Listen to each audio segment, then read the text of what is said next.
વડોદરાની દુર્ઘટનાને લઈને વિપક્ષના નેતા અમિત ચાવડાએ તંત્ર પર સવાલો ઉઠાવ્યા છે। આજે વહેલી સવારે આણંદ અને વડોદરા જિલ્લાને જોડતો મુખ્ય બ્રિજ ગંભીરા બ્રિજ જે વર્ષો જૂનો બ્રિજ છે, જેના પરથી ખૂબ મોટા પ્રમાણમાં વાહનોની અવરજવર થાય છે। લોકો આ બ્રિજનો રોજ હજારોની સંખ્યામાં યુવાનો રોજગાર અર્થે આ ઉપયોગ કરીને સામે કાંઠે જાય છે।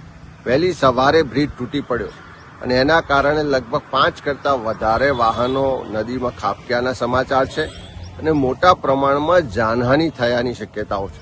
વહેલી સવારે જ કલેક્ટરશ્રી સાથે, એસપી સાથે ને બંને વડોદરા અને આણંદ જિલ્લાના વહીવટીતંત્ર સાથે વાત પણ કરી, બચાવ કામગીરી તાત્કાલિક શરૂ કરવા માટેની રજૂઆત પણ કરી છે। પણ વારે વારે આવા બનાવો બને છે કેમ? પહેલી રજૂઆતો થાય કે આ બ્રિજની મરામત જરૂર છે, બ્રિજનું આયુષ્ય પૂર્ણ થઈ ગયું છે તો નવો બ્રિજ બનાવવાની જરૂર છે। બ્રિજ જો ભયજનક હોય તો એને બંધ કરવો જોઈએ, એની મરામત કરવી જોઈએ। સરકારી તંત્રની ગંભીર બેદરકારીને કારણે આ બનાવ બન્યો છે અને લોકોના જીવ ગયા છે। ત્યારે એવા સંજોગોમાં સરકાર આખા ગુજરાતમાં આવા બનાવો બને ત્યાર પછી જાગે છે, વહેલા કેમ નથી જાગતી? જો વહેલા જાગી હોત તો આ બનાવ ના બન્યો હોત, લોકોના જીવ જવાની જે શક્યતા છે, જીવ ના ગયા હોત।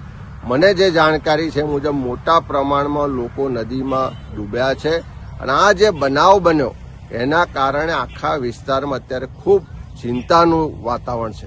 અમારા બધા જ કાર્યકરો, આગેવાનો, ત્યાં સ્થાનિકો પણ મદદમાં છે, પણ સરકારને ફરી મારી વિનંતી છે કે તાત્કાલિક એના માટેની એક્સપર્ટ બચાવ ટીમો મોકલવામાં આવે અને આખા બ્રિજ પરનો જે ટ્રાફિક છે એની વૈકલ્પિક વ્યવસ્થા કરવામાં આવે અને આની યોગ્ય તપાસ થાય। પણ પહેલી તાત્કાલિક જરૂરિયાત છે કે એની બચાવ કામગીરી કરવામાં આવે।